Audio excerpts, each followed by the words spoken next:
All right, hey everybody, welcome back. Another news feed here for you. This one straight from Nissan, right from Nissan's Motor Corporation, Nissan News as we see it right here. They're going to talk about their third quarter sales and what they've done here. It's pretty impressive, actually, heading in the right direction, and it's good news for Nissan. So we're not going to be on this one for long, but basically here in a nutshell, as we look at it here, it says sales of the Murano were up, obviously 167.5% year over year for this quarter because of the new one being kicked out, I think, or being brought out last year. But the Kicks was up 33 or 37% year over year. Pathfinder up 33.2 year over year for this quarter. Nissan Armada up 24% year over year. The Frontier up 19.2% year over year for this quarter, for third quarter. Sales of the Nissan Rogue up 8.9%. That means that this quarter, the third quarter, they crushed it. Nissan was on fire. They're doing stuff in the right direction. Now, year over year, for the full year so far, not been that great, but they're finally getting their feet under them this quarter as it shows. Again, the Murano number off is pretty off, so let's forget about that. But you look at these right here. I mean, 37%, 33%, 24%, 20%, 9%. That's doing pretty dang good with what they got going on. Now, they got their division here with all their vehicles here. This is it. But you can see this is your third quarter for 2025. This year, right now, this is what's happening in this first column. And this was the same time last year. And this is the percent change. Now, this last two here, or these last three, this is a percent change from 25 to 2024 as well for year to date. This is quarterly that we just got done talking about, okay, for what the quarter did. Let's look at these here. This 2025 to 2024, let's look at these here, what's happened. So, and then here's the percent change. The Versa is up 41.4% change from 24 to 25, going these numbers right here. We like that. Overall, in the total division, they're only up 2.2%, but Nissan did manage to sell 700,000 vehicles so far at this point in time this year. That's pretty impressive so far. You know, that's not bad. The Sentra, big seller for the Sentra, it is up 1.6%. The Altima is down 12%. Maxima's gone, leaves. So let's get into some trucks here. Frontier. Okay, Titan's obviously gone too, so that's why it's down 83%. But this number does impact their sales numbers up there at the top. But the Frontier. Okay, so for the Frontier this quarter, they sold 3,000 more, or a change of 20%, 19.2% more this quarter than they did this quarter last year. That's impressive, 19.2%. I think this DSR, I think that's an adjustment because of the amount of days in each quarter, 76 versus 77, and this corrects for the days, I think is what that column is there. But we look at 2025, they're down from where they were for year to date. They are only at they're 12.2% down for total sales right now in 2025. They're at 47,630 versus this time last year they're at 54,257, but they are up 19% for this quarter. So bad news there, but good news here. Heading in the right direction. They're getting their feet under them. But they still sold, I mean, at this point, they're still selling 50,000 Frontiers. That's a pretty dang good number for Nissan. Nissan is not that big of a company. They only have one truck. Okay, that's pretty dang impressive numbers compared to the Ranger and Gladiator and stuff like that. Nissan's doing pretty well with the Frontier.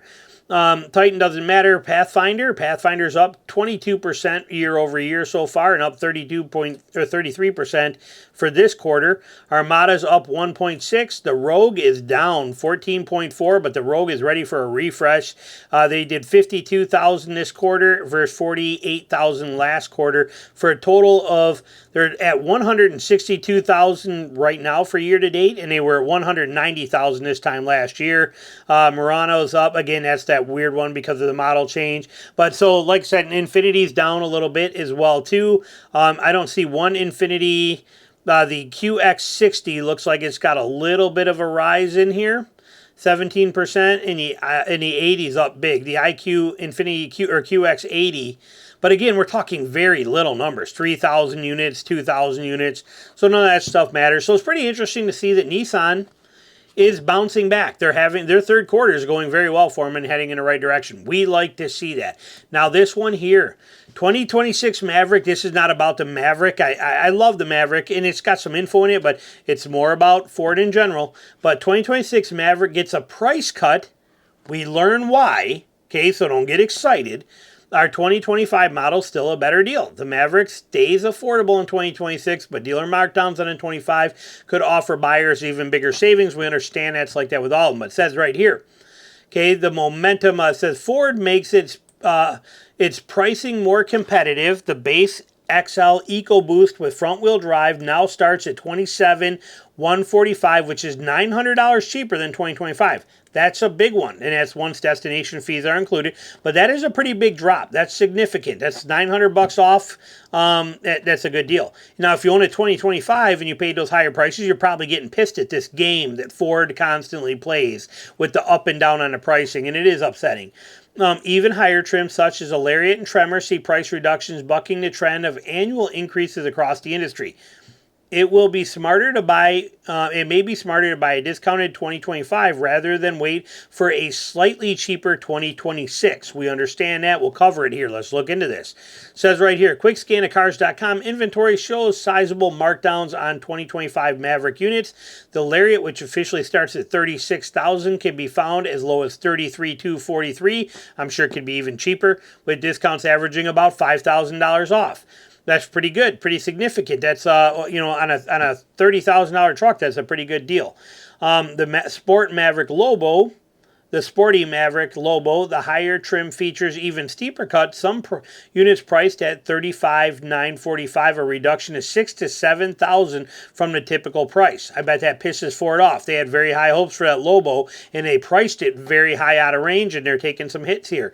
For those who like the Lobo style but not its price, the Lobo Standard is available for under $30,000 with $3,000 to $5,000 shaved off the MSRP. We like that. At the low end of the spectrum, the XLT trim offers the most balanced value with prices starting at $27,073 and discounts ranging from $4,000 to $5,000 off. Entry-level XL is even more affordable, dropping to $25,135, which is $2,000 less than the 2026 XL EcoBoost. So we like seeing this. On the other hand, the Tremor still very little movement in a listing holding close to MSRP despite a $350 price drop for 2026.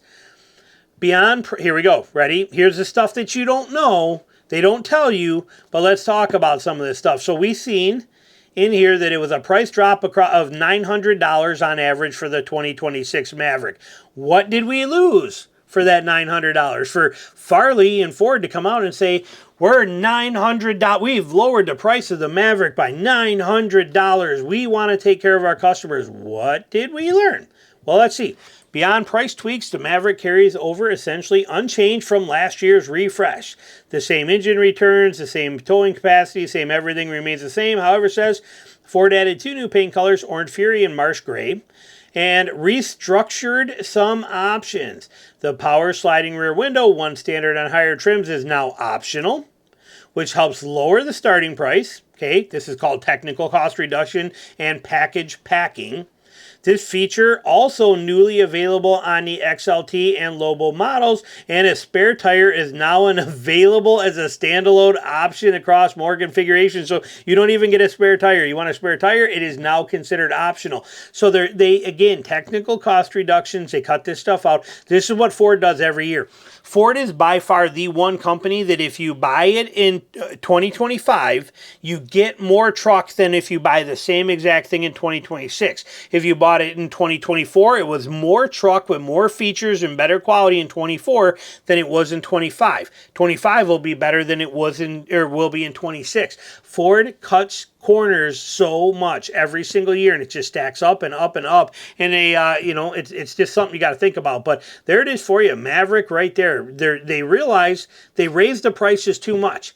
In the 5 years that this truck has gone out, it went from being a $20,000 truck to a $30,000 truck. And now they're not moving. They were order banks. You had to wait 1.5 to 2 years to get them sometimes because they were affordable and they were putting them out and people were buying them like crazy. Now nobody wants it. Not at these prices. They're like, you priced me out of the truck.